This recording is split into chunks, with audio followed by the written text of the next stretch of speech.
Welcome to the Real News Network. I'm Jess Lenore in Baltimore. This is the third and final part of our discussion about the new book, Economics of the 1%. We're joined again by its author, John Weeks. He's Professor Emeritus at the University of London and is a regular contributor to the Real News. Thank you so much for joining us again, Professor Weeks. It's a great pleasure to be here. Thank you. And I will try to sum up in a relatively brief and focused way. So, Professor Weeks, we wanted to talk to you in this final segment, and you can watch all three segments at therealnews.com, about the impacts of this accumulation of wealth, this ideology of the 1%, what impact that has on democracy in our society today. It has an extremely pernicious impact. I think that in the 1920s and 1930s, the world was characterized by a clear conflict between authoritarianism and democracies. And for the most part, the democracies were weak until the rise of trade unionism in the United States in the 1930s and Roosevelt came to power. Now the source of authoritarianism is not fascism or centrally planned economies. It's the ideology of free markets. Because what that ideology seeks to do is to say there's no effective role for governments. Governments should be minimized. Yet governments are the vehicle by which we, the 99%, assert ourselves. The markets for financial products, for whatever, that is the territory of the 1%. They control it, they control the production, they control the distribution.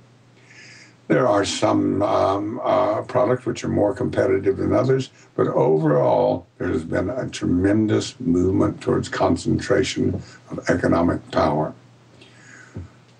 Our only hope is to assert the control of the 99% over those markets, and the way we would do it is by acting through our collective representatives, who are doing a pretty hopeless job now, but we should not despair.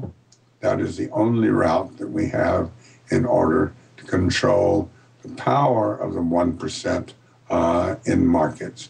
Until we do that, we will have a market economy controlled by the Microsofts and the Googles and the other massive corporations, Amazon, which not only control the market, but dictate the nature of the labor market.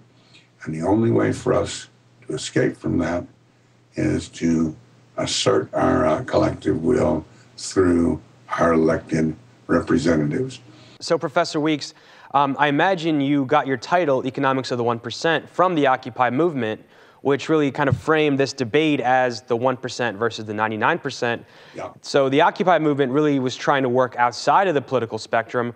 And obviously, the encampments have been cleared months ago by now. What do you see as the next evolution for the challenging of the 1%'s power? Do you think the only venue is through electoral change? Well, I think electoral change means a lot of different things. I mean, this is really getting us into a very broad so this will be the subject of my next book, which will be called Free Markets and the Rise of Fascism. I think that, as I've written in the Real News, it becomes a question of what position we take on democracy and then on what form we think it will take. I think we need to have some form of electoral democracy. I think participation at the grassroots level is extremely important, but you can't control and regulate Microsoft by consumer groups scattered around the United States. You have to have a centralized structure, because Microsoft is certainly centralized, and it can pick the little players off one at a time. So I agree.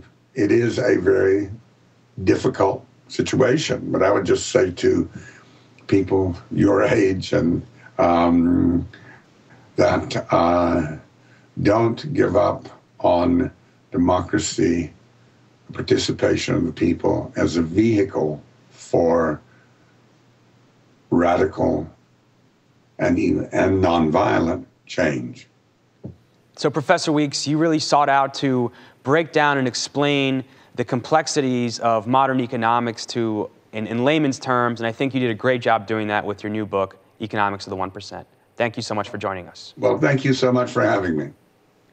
You can follow us at The Real News on Twitter, tweet me questions and comments at Jessel Noor, and you can go to therealnews.com for the full 3-part series with Professor Weeks. Thank you so much for joining us.